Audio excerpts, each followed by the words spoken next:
Bueno, te quedó planteada la tarea. Bienvenido y te quería... Bueno, yo hice una caracterización general del presupuesto. ¿Coincides en esto de que sistemáticamente algunas metas fueron deliberadamente subestimadas para tener grados de libertad? ¿Esto ha sucedido en los últimos años y además se repite en el 2011? Claramente, el gobierno no ha innovado demasiado en esto, plantea supuestos macroeconómicos que en la mayoría de los casos van a terminar siendo mucho más moderados de lo que se terminen dando en la práctica, y esto significa que el gobierno va a tener más recursos si se aprueba este presupuesto, más recursos de los que bueno, obviamente están presupuestados. Exactamente, lo que está planificado, y esto implica que gana grados de libertad. Exactamente, lo que planteaste en la apertura del programa, mayores grados de libertad para sesgar el gasto y orientarlo a donde el gobierno crea que es más conveniente y no lo que el Parlamento, su conjunto, crea que es prioritario, ¿no? Y en este marco es donde empiezan los problemas, empieza a verificarse una brecha entre la realidad y lo que marcan bueno, estos supuestos macroeconómicos.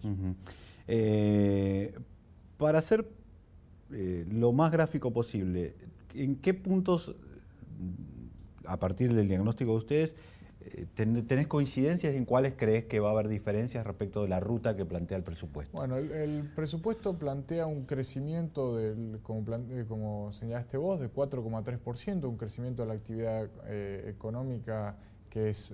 Parece módico, digo, porque por efecto estadístico ya este año vas a tener un arrastre importante, ¿no es cierto? Sí, vas a tener un arrastre importante, pero hay que tener en cuenta que este año la economía va a crecer algo más de 7%, dependiendo de la estadística que utilices, pero el año que viene es un año donde el piso de actividad, el piso de comparación no va a ser tan bajo, van a empezar a materializarse algunos problemas. En los últimos años la economía argentina no ha tenido un proceso inversor demasiado fuerte, al contrario, ha sido muy anémico, y esto lo que marca es en última instancia el límite al crecimiento. Claro, limitaciones, sí.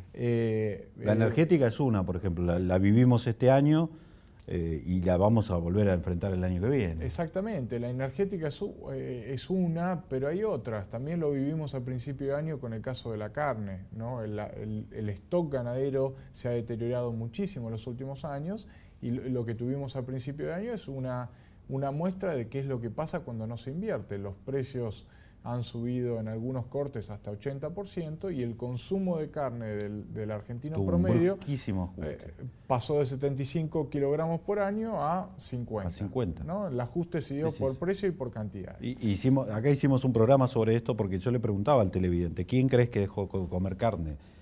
¿Néstor Kirchner o Amalia de Fortabat o Doña Rosa, para citar ese clásico del periodismo que vive en Rafael Casada? Seguramente la que dejó de comer carne es Doña Rosa, no los otros, y por eso planteaba una crítica al gobierno, a la política del gobierno, de qué te sirve decir que recomponés ingresos si después no tenés una política consistente como para asegurar la oferta que permita que los argentinos que tuvieron vedado por condiciones estructurales el acceso a bienes de lo más básicos, poder hacer sostenible para que vuelvan a tenerlo. Es decir, sacarle otra vez el asado a la clase popular argentina me parece un crimen. No, exactamente. Lo que vos planteás es así. No hay redistribución del ingreso sin aumento de la oferta de los productos primarios, sin aumento de la oferta de carne, de cereales, de lácteos, ¿no?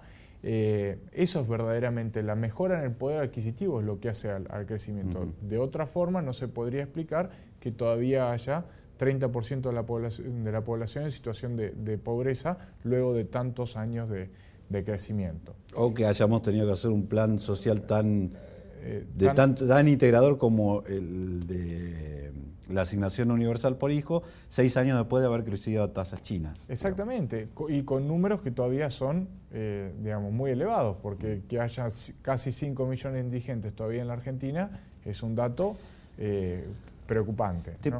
Entonces, vos planteás que lo que se plantea en términos de crecimiento no es tan inconsistente. No es inconsistente, es un dato moderado. La inflación la plantean en términos del 8%. Bueno, en términos de las estadísticas oficiales, todos sabemos que la realidad corre por un lado, por un carril, y las estadísticas oficiales lamentablemente por el otro. Nuestra visión es que la inflación el año que viene se va a ubicar entre 25 y 30%. El presupuesto habla de 8%. Y el crecimiento del gasto que luce muy moderado, ¿no? Ellos planifican un crecimiento del 17, 13%, no me acuerdo. Exactamente, que es más o menos la suma entre crecimiento de la actividad e inflación. Más inflación.